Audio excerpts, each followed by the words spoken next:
bahwa Anda mengatakan Pak mati itu sakit. Apa yang Anda rasakan waktu itu? Rasa dada sesak, sakitnya tuh seperti ditusuk pedang, terus seperti kulit binatang Dikuliti gitu? dikuliti hidup-hidup. Sakit sekali waktu itu Sakit rasanya? sekali. Terus di dada saya terasa sesak. Setelah itu paman saya mengajar saya mengucap kalimat thayyibah, terus mengucap doa 5 syahadat, asyhadu an la ilaha illallah wa asyhadu anna muhammadar rasulullah.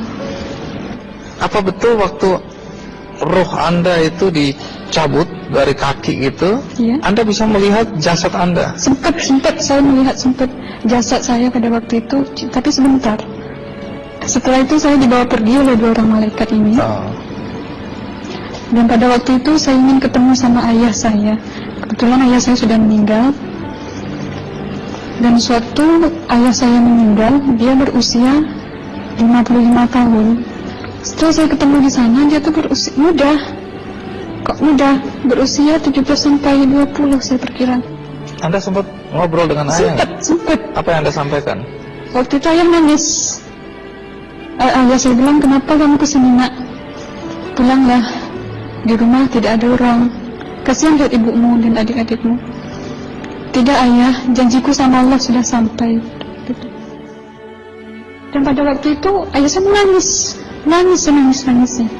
Lalu apa yang dia ucapkan? Diam aja dia, tersilang. Kembali ke malaikat tadi, bentuk yang Anda lihat seperti apa malaikat ini? Dia ini laki-laki, tapi mukanya sama semua. Berapa malaikat? 2. Iya. Fisiknya seperti apa? Seperti berserban, berpakaian ihram, mukanya sama. Wajahnya seperti apa? Wajahnya sulit saya gambarkan. Yang jelas dia ini sama, dua-dua itu sama rupanya. Apakah ada ucapan dari 2 sosok yang Anda anggap malaikat itu? Ada. Apa kata mereka? Waktu itu saya mengalami perjalanan spiritual. Saya disoal oleh malaikat itu dengan sebutan Ma ayyutuka, siapa Tuhanmu? Tanya. Waktu itu roh saya menjawab, Tuhanku adalah Allah. Siapa pemimpinmu? Pemimpinku adalah Nabi Muhammad Sallallahu Alaihi Wasallam. Mana kiblatmu? Kiblatku adalah Ka'bah. Siapa kedua orang tuamu? Siapa saudara maramu? Terus saya diperjalankan. Setelah itu kedua orang malaikat ini memimpin tangan saya, tangan kiri saya, membawa saya ke satu tempat, menduduki saya di sebuah kursi. Pada waktu itu kursinya tuh empuk, mungkin 8 busanya ya, cantik. Terus di sana saya duduk. Di sebelah kanan saya ada tiba-tiba berwujud seorang perempuan. Dia mengaku amal. Kamu siapa? Kata saya. Aku adalah amalmu semasa kamu hidup di atas dunia. Dan selama kamu di sini, saya akan menemanimu sampai yaumul akhir, itu katanya. Dan pada waktu itu saya melihat perempuan-perempuan solehah berpakaian muslimah, berkerudung, mencium pipi kanan, pipi kiri. Mungkin salam perkenalan pertama waktu menduduki di situ. Setelah itu saya dihijrahkan lagi, dibawa oleh 2 orang malaikat ini lagi, melihat dosa-dosa besar ya. Di sana saya diperlihatkan ada seorang laki-laki memikul besi di bahunya. Saya perkirakan besi itu mungkin beratnya tuh berton kali ya. Berat sekali ya? Berat sekali. Terus dia berjalan nggak sampai ke tujuannya. Berlumuran darah nanah, baunya na'udzubillah misalnya. Bajunya tuh sobek-sobek. Waktu itu roh saya disaksikan oleh Amal. Saya tanya kepada Amal, roh tanya sama Amal, wahai amalku, dosa apakah yang manusia ini lakukan sewaktu ia hidup di atas dunia? Amal menjawab pada waktu itu, sewaktu manusia ini di atas dunia, dia ini adalah menyantet orang, meneluh orang. sehingga dia berjalan nggak sampai yaumul akhir katanya. Yang kedua, saya melihat ada seorang laki-laki saling bunuh-membunuh. Sebentar kayak gitu lagi. Sewaktu manusia ini hidup di atas dunia, dia adalah seorang pembunuh, hingga dia tidak mau bertanggung jawab terhadap orang yang dibunuhnya.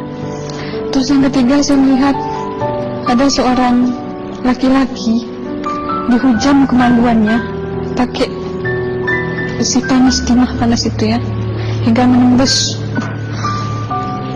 Waktu itu roh bilang sama amal, wahai amalku, dosa apakah yang manusia ini hidup di atas dunia?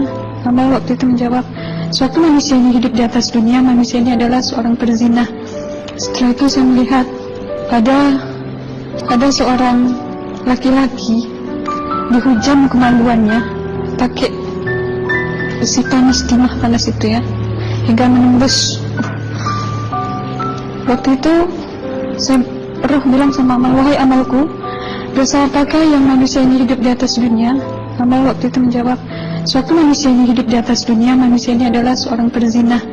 Setelah itu saya melihat ada seorang laki-laki disebati oleh rotan. Rotannya itu menyebati kulitnya tuh hingga lepas daging sama kulitnya.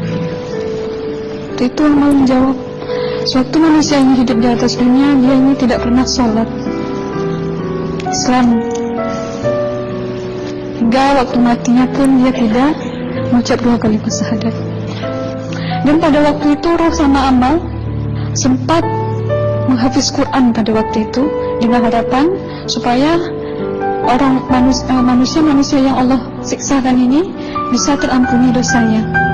Jadi masih sempat waktu itu ya? Iya, roh sama amal yang menghafiz Quran, bertahzim, bersalawat, baca ayat 1000 dinar, membaca Yasin. Tapi sayang, bahkan tambah banyak Allah tidak mengampuni dosa-dosa mereka, sayangnya. Setelah itu, akhirnya yang terakhir kali berzikir. Zikir saya pada waktu itu, subhanallah, walhamdulillah, wa la ilaha illallah, wallahu akbar, la haula wa la quwwata illa billahil aliyyil azim. Sekuat-kuatnya nada saya berteriak. Tiba-tiba saya merasakan detik jantung ya. Waktu itu mungkin paman saya yang menyaksikan. Itu saya koma. Disitulah sebenarnya Anda kembali ke jasad ya? Iya, benar. Jadi banyak sekali Anda menyaksikan kejadian-kejadian di alam sana ya. Nah, menarik karena waktu kami menghubungin Mbak Aslina, pada dasarnya Mbak Aslina keberatan menceritakan kembali kisahnya. Tapi kalau toh akhirnya Anda mau sampai di sini dan Anda sudah bercerita, apa harapan Anda pada orang-orang yang mendengarkan kisah ini? Ya, harapan saya pertama, ya lebih banyak menyambut puasa ya, lebih banyak mendekat diri aja sama Allah, perbanyakkan amalan soleh, perbanyakkan zikir, perbanyakkan sholawat, baca Quran, dan sebagainya. Itu harapan Anda ya? Iya. Baik, terima kasih Mbak Aslina ya, sudah datang dari Bengkalis untuk menceritakan kisah ini.